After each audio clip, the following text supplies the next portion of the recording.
Welcome to the Amud Yomi Shiur. We are in Daf Nun Gimel Amud Aleph, but right now we're still in the Mishnah. In the Mishnah, very fascinating Mishnah about different animals. Back to animals, what can animal carry, what it cannot carry. So we know the principle, we know the concept that an animal cannot carry anything that's not, that doesn't serve its body on Shabbos, just like a human being. An animal should also rest on Shabbos. Now, there's also concern by both human beings and animals that if something is loose or for other reasons or may loosen up and fall, you don't go out with it on Shabbos, because if it falls, you may come to take it by mistake. You may come to carry daladamis in l'shus harabim, right? And that applies to animal garments as well. So with these two ideas in mind, we can start the Mishnah. Says the Mishnah, Chamal yoytze b'mirdas. That word mirdas is going to appear a lot. So you better know what it means. Here, there's a picture. You see, Chamal yoytze b'mirdas. That's a donkey. Yeah, mirdas is like a blanket. Usually, you put it under the saddle. Yeah, that's a mirdas here. Yeah, the blanket that's on the chamor. So it has like dual purpose. First of all, horses also have it, by the way. Yeah, whenever there's a saddle, there's like at least two blankets under the saddle. So that blanket of the chamor, it keeps it warm. Yeah, because donkeys are naturally cold, as we're going to see. So it needs to be kept warm with a mirdas. Okay, and also sometimes it's something you carry because you carry also the ukaf, the saddle on top of it. So a chamor is allowed to go out on Shabbos with mirdas because that keeps him warm. That's his sweater. Now, bisman shehi kshura boy. As long as the mirdas is tied to its body, we're going to see what that means. We're going to see what that means. Zechorim yotzin levuvim. Zechorim yotzin levuvim. That is the rams. They go out with this business over here, because levuvim means that you cover certain parts of the body because you don't want them to marry the females. Yeah, you don't want them to be with the females. So you basically stop it right there. So now, next one. Rechelis yoches shchuzois. The rechelis, the female, the sheep, they go out shchuzois, kvulois, vekvunois. Shchuzois and kvunois, basically, yeah, sometimes you want the animal to get pregnant, so you pick up the tail, and sometimes you want it not to get pregnant, and therefore you have to cover, yeah, with the tail, you cover certain parts of the body so it doesn't get pregnant. The kvunois is a different story. Kvunois is this. Kvunois, the animal, yeah, is actually young, and you want to keep its white, pristine wool white and pristine and clean. So you cover it on all sides. Yeah, it looks like a UFO. Yeah, it's covered on all sides, like the original Corona people. Yeah, basically it's completely covered, so the wool stays clean. And so, according to Tanakama, you're allowed to have your animals come out to the street, Yochi Turabim, because he sees all these things as the need of the animal. Yeah, that's the animal's need, and therefore it's part of its body. Those straps or clothes to serve the body of the animal.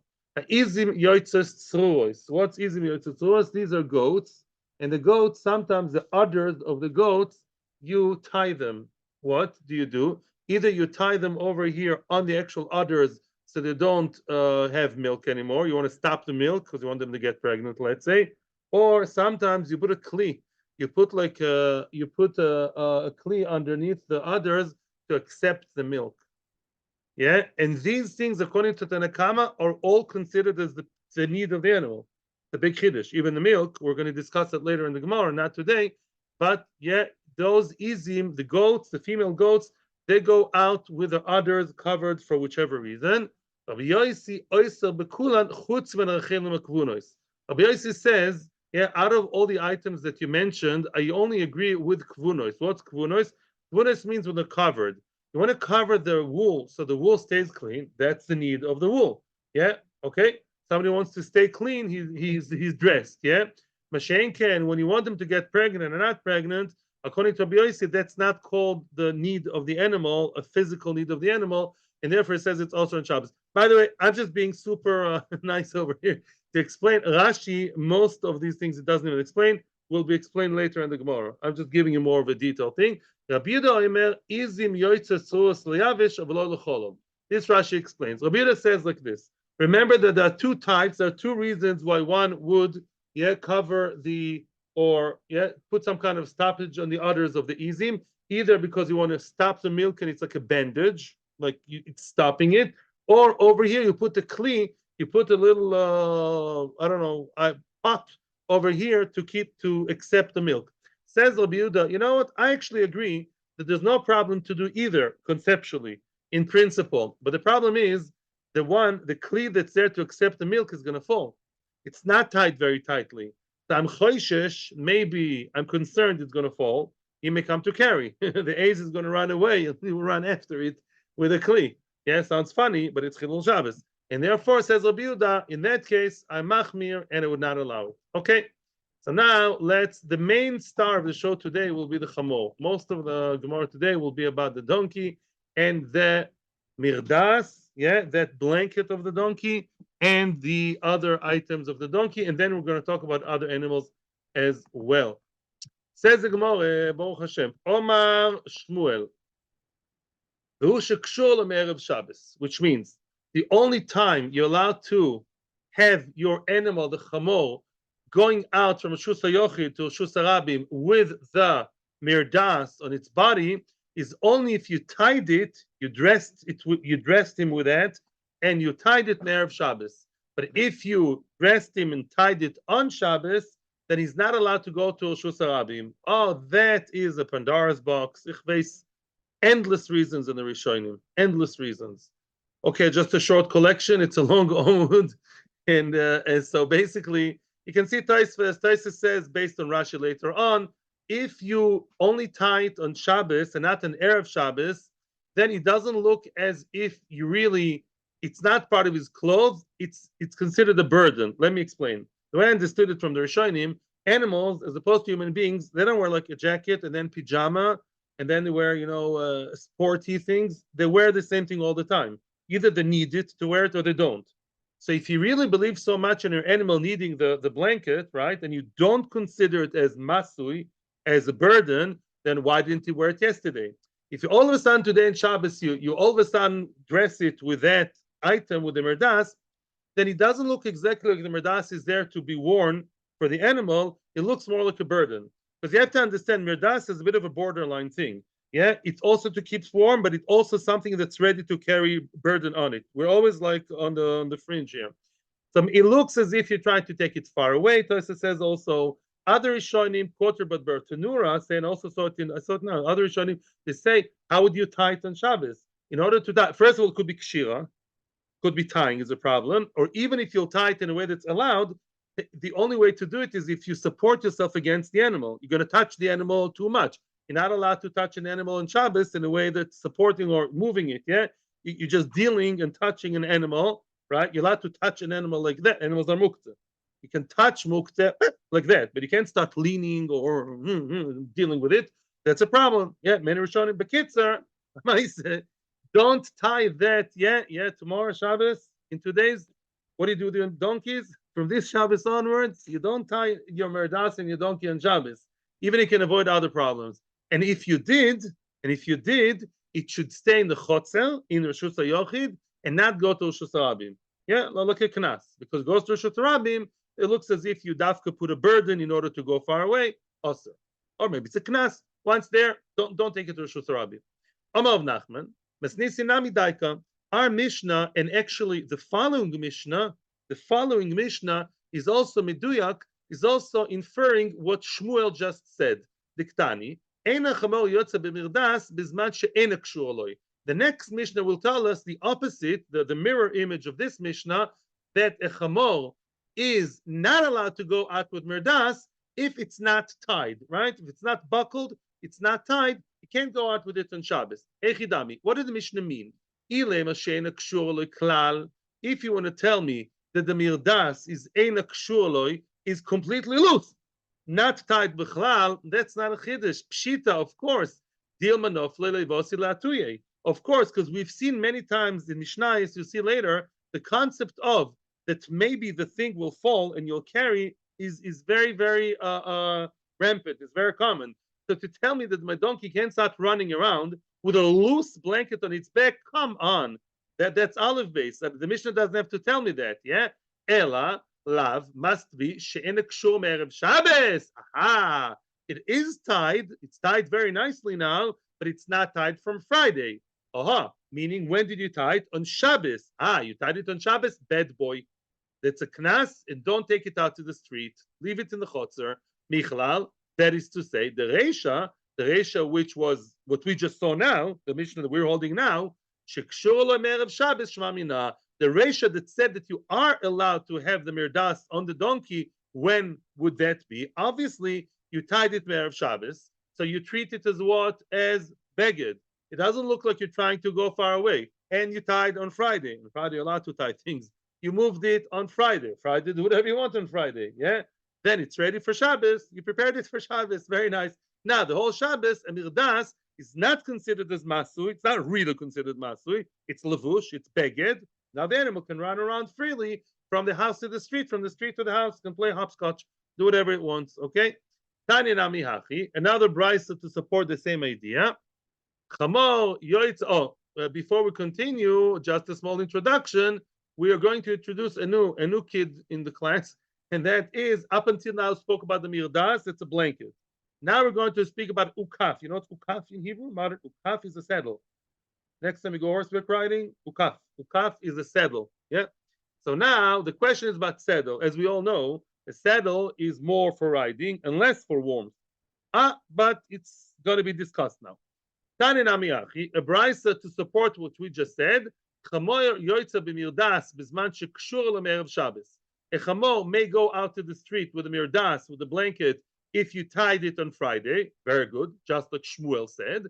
V'loy be'ukaf afal b'shekshur l'merev Shabbos. Oh, says Tanakama, ukaf is a different story. Ukaf is a saddle. Yeah, it's not something necessary for the warmth of the animal, right?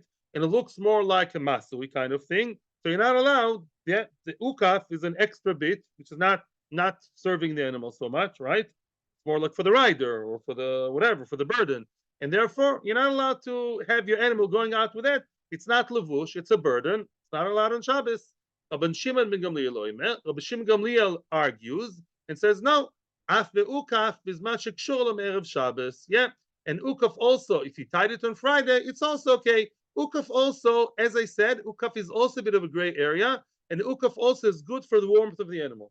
Ukaf is also a bit of a levush. It's a gray area. So Rabbi Shimon Gamliel says, no, I view ukaf as some kind of levush, and therefore, as long as it's on Friday, it's the same as mirdas. It's okay.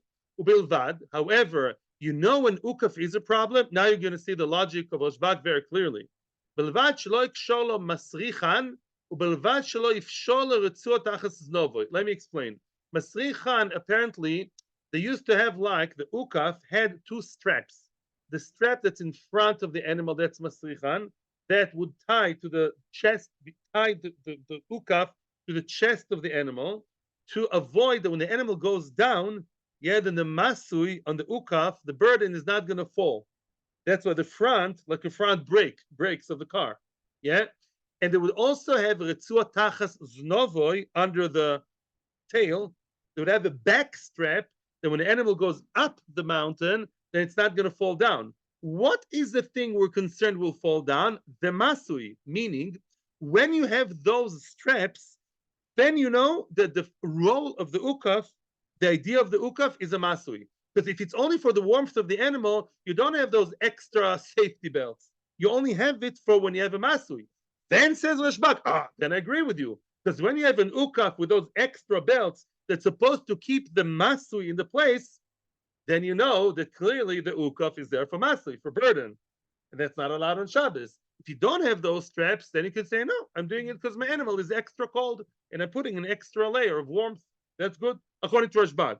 The Nakama says the ukaf, you're not allowed to add on, to put on Shabbos, or even before Shabbos. And Rashbag says you're allowed to. Okay? Now, and everyone agrees so far that mirdas is okay, as the Mishnah says. Mirdas is fine. Now I'm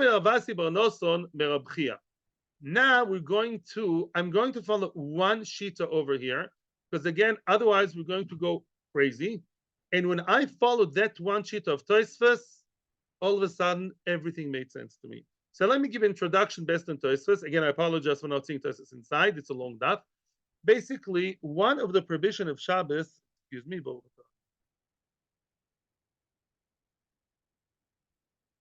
one of these Surah Rabbanon on Shabbos starts with a tes, is tircha. One is not allowed to do extra work on Shabbos, even if it's not one of the 39 melachos. Yeah? What's called extra tircha? That's a good question. One of the things of the tircha, let's say carrying heavy things for no apparent reason, let's say, one of the things you're not allowed to do on Shabbos is to take care of your animal too much, which means you're supposed to take care of your animal, yeah, you're supposed to feed the animal if it belongs to you. But to spoil the animal, to pamper the animal, to do extra services for the animal that the animal could do by itself, you're not allowed to do on Shabbos because that's too much hard work for you. Even if you think it's fun, it's not what you're supposed to do on Shabbos. You're supposed to sit and learn the Daf Gemara. You're supposed to eat your cholent. Supposed to enjoy. Not supposed to deal too much with the animals, even if it's not an Isser. So that's Mefurish Gemara a lot. Later on, we'll see it Mefurish all over the place.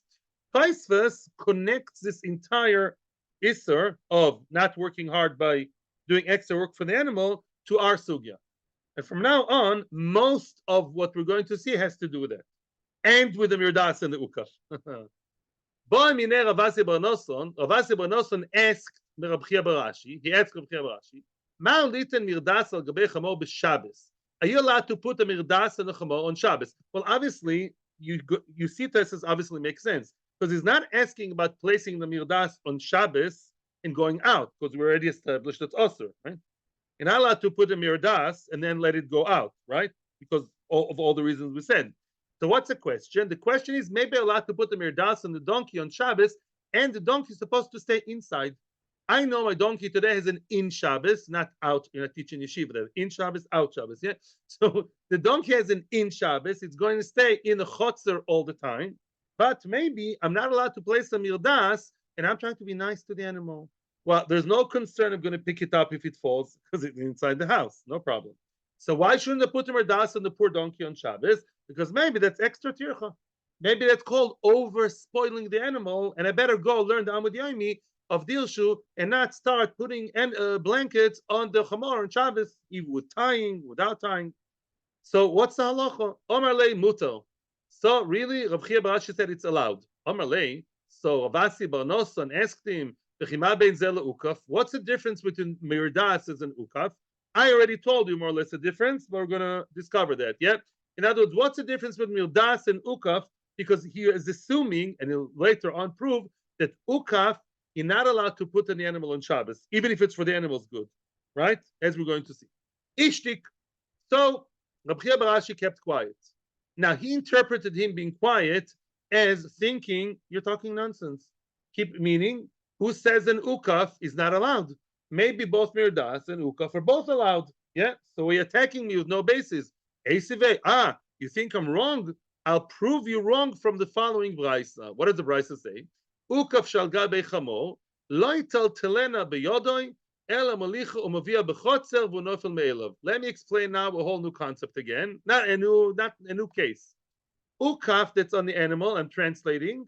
Don't take it off the animal, yeah, but rather let the animal walk around the chotzer time and again, doing its rounds, and eventually the ukaf will fall. We're talking about taking off the ukaf. Now, why taking off the ukaf? Up until now, we spoke about the donkey being cold. You have rachmanos on the donkey, you want to put a blanket, right? Which is a debate. Sometimes, guess what? In hot countries, yeah, the chamor gets hot. And he comes back from work on Friday afternoon, very hot, and he wants to do what? To remove the ukaf. To remove the ukaf because it's too hot. Says the halacha, no, that's called spoiling the animal. Yeah, you're not allowed to remove the ukaf because that's called spoiling it. He could manage otherwise, or it doesn't justify your hard work. So you're not allowed to remove the ukaf, right? And kol sheken, you're not allowed to put on the ukaf. And kol sheken, you can't put on the mirdas. As the Gemara is going to say, hashta litol amarta loi. You're telling me in the brayso you're not allowed to remove the ukaf in order to chill out the animal, to let it chill, and not sweat. Laniach mibaya. Clearly, you're not allowed to put on the ukaf, which is more work, right? For you, it's more work to start putting on. To put on a saddle is a lot of work. You see these people in the horse farms, it's work, yeah? Laniach for sure not, and it's also less necessary. So I prove to you what? Wait a second. I prove to you that ukaf I can't take in and out. So what's the difference between this and mirdas? You tell me mirdas is okay. I prove to you that ukaf is not okay. Tell me what the difference is, please. Omar le Rab Zera then interfered and said, Shavke, leave him alone. Leave Rab Chia bar Ashi alone. Stop attacking him. He holds against the Brisa like his rabbi, his Rav. You know who's his Rav? Rav. His Rav was Rav. The Omar Rab Chia bar Ashi Omar Rav. Rab Chia bar Ashi said on behalf of Rav, Toilin traskal labehema b'Shabbos v'kavachomer lemirdas. Let me explain. These are a new item. Traskal. Maybe I shouldn't show it on myself. Traskal. An animal has like a bag, yeah, that it eats straight from the bag. In other words, if you really want to spoil your animal and feel like a nice bleeding heart animal lover, you know what you can do? Instead of the animal eating from the trough or from the floor by bending the head, you want to be a Yiddish imam. And what do? You let it have a traska, like a basket full of food, right next to its mouth, and it eats straight like that without bending down. Yeah. So now, are you allowed to do that on Shabbos? No way. Wait. I jumped the gun like Shmuel. No. Excuse me. I'm Shmuel minded. I'm reading again. Sorry. Omar Rav toiling traskal beima b'Shabbos. Says Rav, yes, that's not called extra spoiling. Unbelievable. In other words, even to give it to eat more easily by hanging a traskal in its mouth, Rav says that's not called extra pamper. That's allowed on Shabbos. It's not tircha. The kavachomer lemirdas. Or the more so, you're allowed to place a mirdas, a blanket on its back. Why it's a kol sheken? The traskal is only for tainug, for fun, for extra fun, extra laziness. Yeah, and you're allowed, according to Rav, here it's tsar. Why is it tsar? It's painful. It's cold. The chamor is cold, and you put a blanket on it. Kol sheken, it's allowed, according to Rav. So basically, we're saying, listen, Rav Asi bar Nosson, leave him alone. It's a different sheet of Rav. Can Rav argue on a brisa? Yes. Rav argues on a brisa, and Rav thinks you're allowed to put a blanket, a mirdas on the donkey because it's tsar, misken, it's cold, right? Now, Shmuel Omar, that was my mistake before. Shmuel Omar, mirdas mutar, traskal osu. Mirdas you're allowed to put. Why? It's cold. So to avoid suffering from the poor animal, you're allowed to put the mirdas. Traskal, nah. Spoiled kid. Traskal, that's extra tircha. Let the animal bend down. Yeah. So traskal, you're not allowed to put in his mouth. That's called extra pampering. Let's summarize. Everyone agrees that traskal, no, they don't agree on. Everyone agrees that what? Mirdas, you're allowed to put, because it's tsar. Rav and Shmuel say the mirdas is okay. Traskal is the machloikis. Now we're trying to ask the question about what? About an ukaf. Is ukaf like mirdas or not? Okay. Now, Ozal Rab Chia bar Yosef, Omer l'shmaita de Rav kamei de Shmuel. Rab Chia bar Yosef went and he told Rav's words, Rav's sugya to Shmuel. In other words, Shmuel didn't know apparently that Rav allowed animals, yeah, to be so spoiled, and the owner can hang the traskal in the mouth. Shmuel says no way, and Rav says it's okay. Amar le Shmuel, I don't know why I didn't see them before enough. Shmuel is now being very, very charif, and he says, "Yihochi Omar Abba." If that's what Abba means, a friend. Rashi says, yeah, Avrech, friend of the king, Avrecha. If that's what my friend says, Rav and Shmuel were friends. If that's what my friend says, lo yoda b'mila de Shabbos v'lo klum, then he knows nothing about Hilchos Shabbos. Cool, huh? Yeah. In other words, if that's what Rav says, Rav said you're allowed to spoil the animal that much, and he doesn't define that as tircha. Rav has no idea what he's talking about the whole of Shabbos. Okay. Ki salik. We're still, by the way, we still have to deal with the question about what? What's the difference between ukaf and mirdas? To be continued. Let's continue now.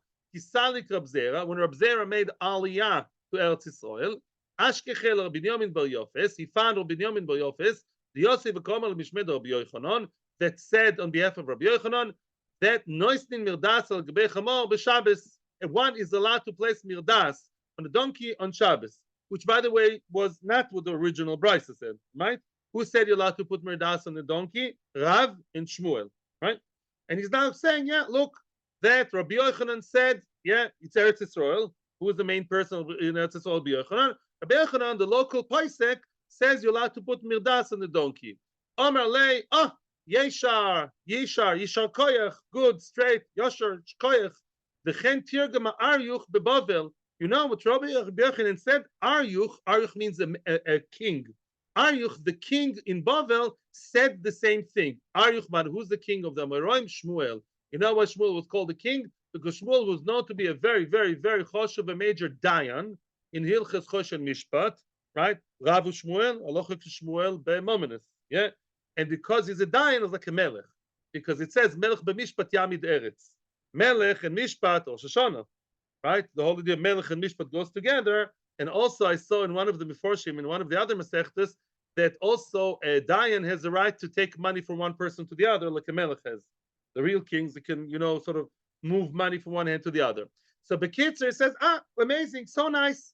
The people in Eretz Yisrael, they say the same thing. Rabbi Yochanan says the same thing as Shmuel, that mirdas is okay to be placed on Shabbos if he's staying indoors. Why are you singling out Shmuel? Rav said the same. It's not unique for Shmuel, right?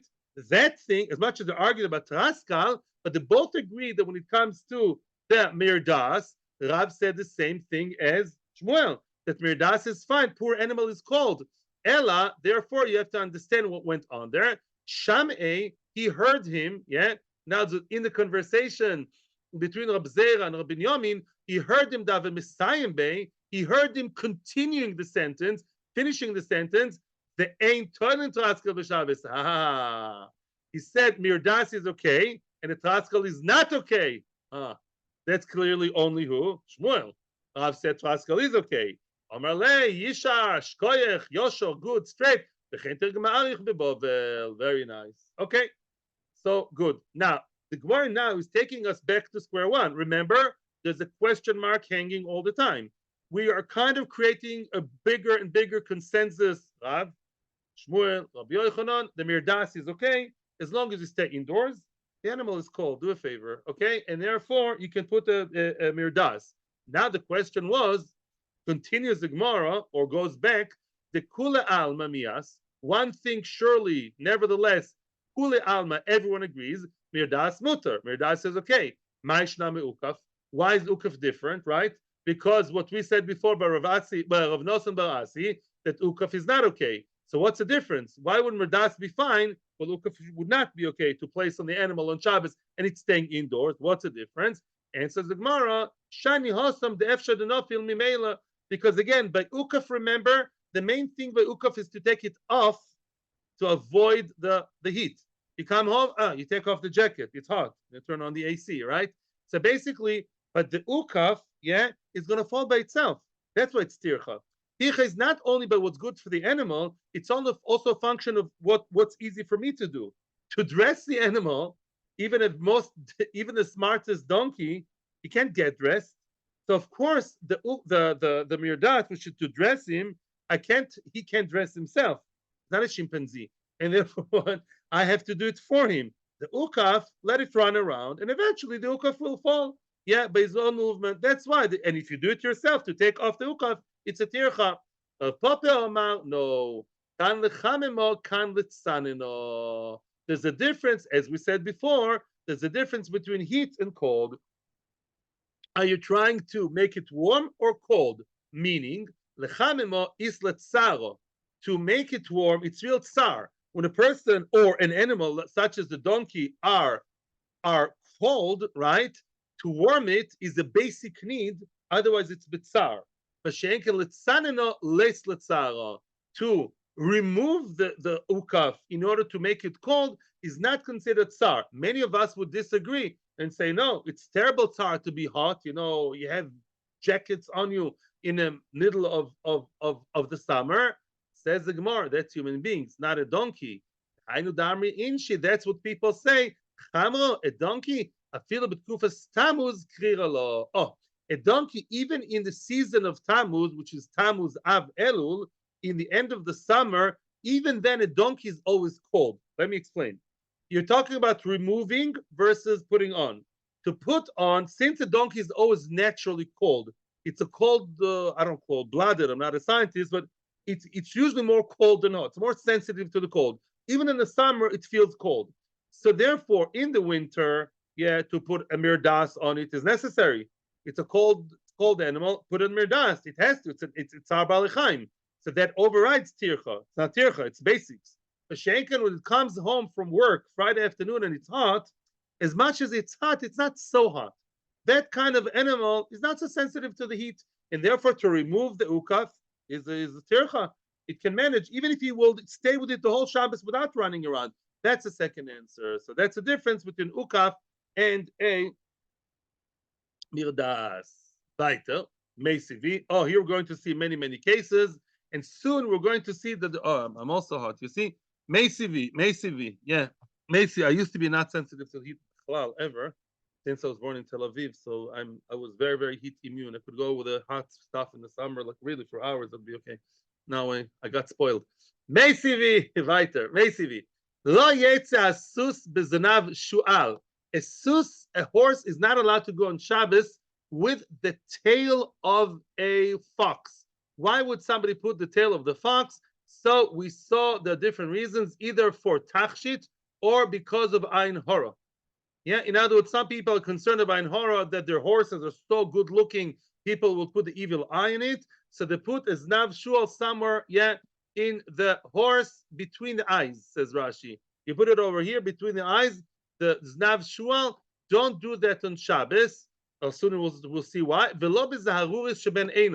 And also not with some kind of shiny zaruris, some kind of shiny strap, shiny item between its eyes. Why not? Because it's for beauty. I thought the beauty is okay. Here I saw the Rashba today. This evening I saw the Rashba that reinforces what I told you then. I was happy to see it in the Rashba. The whole story of animals going with beautifying animals. When your animal goes out to the street with something that's only for beauty, is that normal? And therefore mutar and Shabbos? It's serving the animal, or is it you're like crazy and therefore it's a masui and it's osir? Says the Rashba, as I told you, depends. That kind of yoifi, to put on the horse something like a golden thing over here, that's kind of weird. It's only mute of people who do that. The normal horse owner doesn't do that. Only if you're especially besotted with your horse, you do that. That's not the normal zach. And therefore it's called masui. Yeah. And the same thing with the para, with the gimon, yeah, with the crown and the cow. You're not, only 10% of humanity do that. Masha'enke and the collar is much more accepted. And Rashi and the Mishnah said that horse or dogs or whatever, they have collars for beauty, that's okay for beauty. That's Shittas Rashi. Taisus is against it. We're in Rashi and Rashba now. And the Ritva. Continues the Brisa. Lo yetze hazav bekis shaloi. A zav lo oleinu, person who's tom and he had ziva. From the bris milah, he has the ziva, that liquid that comes out. It's not zera. It's a different kind of liquid, which is like a disease, and it's tuma. And if you have it for 1 day, you're not yet tome. 2 days, you're tome, and you have to keep shiva nakim. 3 days, shiva nakim plus a korban. Shiva nakim. How do you know if you have clean shiva nakim by a man? He has to actually have a kiss. He has to have like a pocket, like a. He has to wear something on the aver, on the bris milah, to see if there's ziva. For 7 days, he has to check. He's not allowed to go on Shabbos with that kiss. Why? It's not serving his body. He doesn't need it for the bris milah. It's not like he's wearing a boxer shorts. He needs it what? For the halachic purpose of knowing what's going on. That's not called for your own need. It's a need, but it's not your body's need. I explained to you about a watch. Why is a watch a problem on Shabbos? Because you need to know the time. It's not beautifying your body. Sometimes it is if it's a fancy gold watch. But a regular cheap watch is not there to beautify you. It's there for you to know the time. So it's not serving your body, it's serving you. Same thing like with the zav, you're not allowed to go with it on Shabbos. V'lo be'izim be'kis shebedadayin. As we saw, according to some opinion, the izim, those goats with a little bag in their udders is not allowed because again, also it may fall, but it's also not levush. Rashi says you're not really using it for them. It's l'choyer cholok on our Mishnah, by the way. I'm aware of that. It's a brisa. This brisa holds you need it for the milk. You don't need it for the animal, right? You're not serving the animal. You want to get milk from the animal. A para, a cow with a muzzle that closes its mouth, is not allowed to go like that on Shabbos. You're not serving the cow. On the contrary, you're disturbing the cow because you're nice from Yid. You don't want the animal to eat from other people's fields. You let it out to the street, to the fields, muzzled up. But it's not good for the animal. It's not serving the body. Oh, that's the star of the show. The siachim are the young, the how they called the not the stallions, the young with the fowls, how they called the baby horse. How do you say baby horse? Foal, colt, colt, colt, colt. I thought colt is a okay, colt, yeah, okay. No, yeah, so that's it. Okay, whatever, foal. The kids are the baby horse, foal. You're not allowed to befiem to put them the traskal. If they have a traskal in their mouth, they can't go out like that in Ushus Arabim, right? Because it's not serving their body. That's the plate that they're eating from that's tied to their body. Yeah, but it's not enough of a need of the body itself. Velo behema besandal shebereglea. An animal, sometimes they would put like a sandal. In other words, they would put like something that looks like a shoe from metal. They would put it on the animal's. It's not a regular horseshoe. It's an extra thing for the animal not to basically bump into anything. Now that is a levush. That item does protect the animal, but there's a chashash it's going to fall, says Rashi, and going to carry daladamas. Oh, that's going to be a huge sugya in the next parak. What are kamea? A person got from a very gross, well-known mekubo, a kamea to wear on his neck, right? And that kamea, mumche, doesn't just mean expert. Mumche means that very kamea already healed people 3 times. And therefore the kamea is definitely, kamea is going to work. Now, a human being, surprise, is allowed to wear that on Shabbos. Because once the kamea is off, he's going to be sick. The kamea is on, he's healthy. And therefore the kamea for human being is allowed to be worn on Shabbos. The animal, you're not allowed to put the kamea on your animal. The Gemara is going to say in Amud Beis, which you're going to learn tomorrow, because the animal doesn't have as much mazel to be helped by the kamea. You need a human being for that, right? Okay, we'll discuss that. And in that respect, the behema, the halacha regarding behema is more severe than an adam. A human being may go out with a kamea hanging on its neck. A behema may not. So the behema is more severe than a human being. Aval, what can an animal go out with? Yoitzu be'eged shal gabei maka, a bandage, eged bedabek, yeah. An animal is allowed to go out with a plaster or a bandage, yeah, adhesive bandage on its body on Shabbos. Why? First of all, it serves the animal. It's a bandage. And also, even if it's going to fall, you're not going to pick it up in daladamas. It's disgusting and also very cheap. Ubekshishim shal gabei shever. Shishin shal gabei shever is very interesting. If you see Rashi, if you have time later, Rashi is basically telling us that's a primitive version of a cast, gevis. What would they do if an animal has a broken, leg? They would take sticks of wood, right? Put it on the animal and tie it until the bone gets the right shape of those sticks, and it's going to heal. The bone is going to heal. Now the animal is allowed to go with that. It's not the need of the body. Of course, it's a need of the body because the body needs to be straight. And if it's going to fall, it's going to fall. It's going to get other ones. They're very cheap. The sticks are very cheap. You don't need to go to the orthopedist for that. Oh, the animal has a placenta. Yeah, it's heavily pregnant. It started giving birth, and the placenta, the shilia, is halfway out. So the animal can go in and out because it's not called masui. It's not called masui because it's still part of the body. If it's going to fall, you're going to carry it? No, it's going to fall and give birth. Mazel tov. You have no idea to put back the placenta in the body, right? Therefore, it's okay. Continues the brisa. An animal inside the chotzer, Rishus HaYochid, an animal may wear a bell. A zug is a bell. You're allowed to have a bell worn on the neck of the animal, like like a Swiss cow. And as long as you poikikin, as long as what do you do before Shabbos, you stuff it with cotton wool so it doesn't produce a noise. Because for the animal to produce a noise, you're not allowed. You're not allowed to play music on Shabbos, even if you're an animal.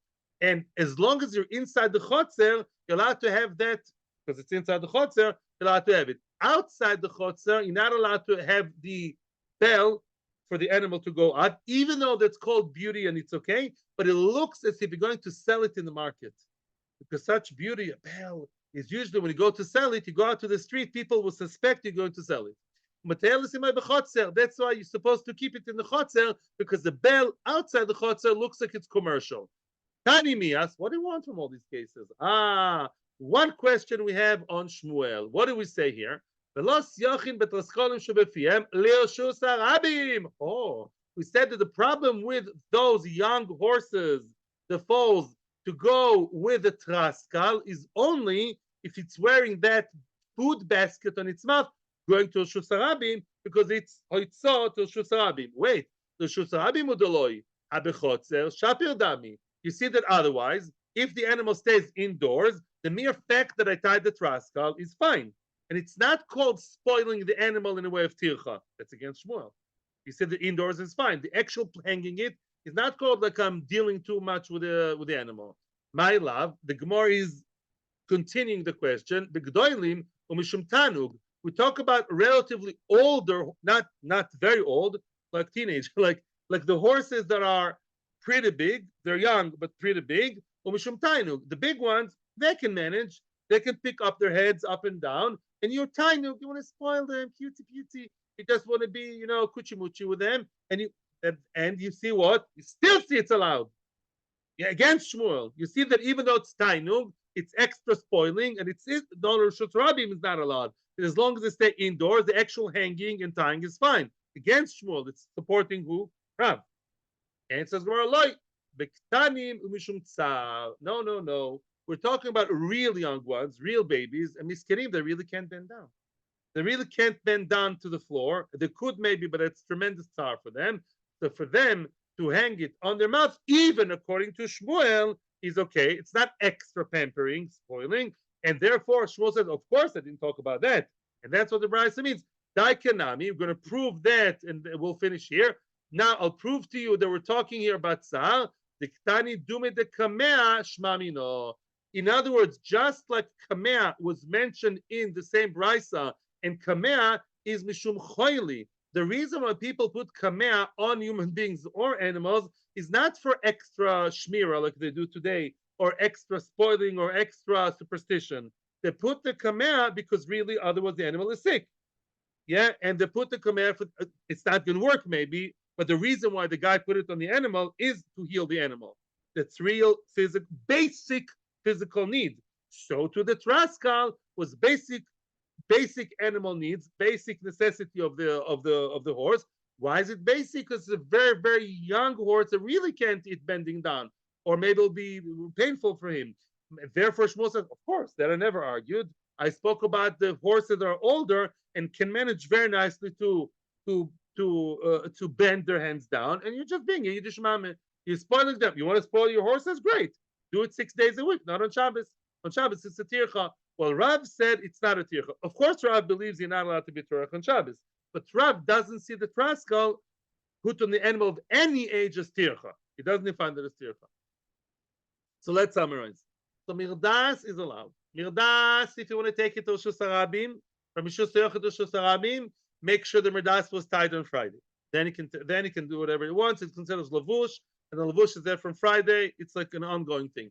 If the mirdas, you want to leave it indoors, you can put the mirdas on Shabbos even. Yeah. Well, maybe you can't. You can put the mirdas on Shabbos. Don't tie it because you can't tie or you can't touch the animal too much. But conceptually, if you manage without it, if you somehow manage, you can put the mirdas on Shabbos itself. As long as what? As long as the animal runs around indoors, right? Why is that okay? That's not called spoiling the animal. It's a basic necessity of the poor donkey to be kept warm. Ukaf is usually something you want to take off because it's too much. It's an extra layer and it's summer. That we paskin, you're not, the halacha is, by the way, I checked, you're not allowed to remove the ukaf because, as we said, the animal can run around, or the chamor is not so hot anyways. Therefore, ukaf you don't take off, and kol shekin you don't put it on. Yeah, that's an extra layer. Atzlacha uvrocha. Thank you very much. Shkoyach. Now we know what to do with the Chamorim and Shabbos. The Mashiach is going to come to the Chamor. We have to know the halacha. Slacha bracha. Thank you and welcome back to Jason. That's it. You have to come every night now. Enough. America sick every night. Bezos Hashem. But slacha bracha. Thank you. Call to.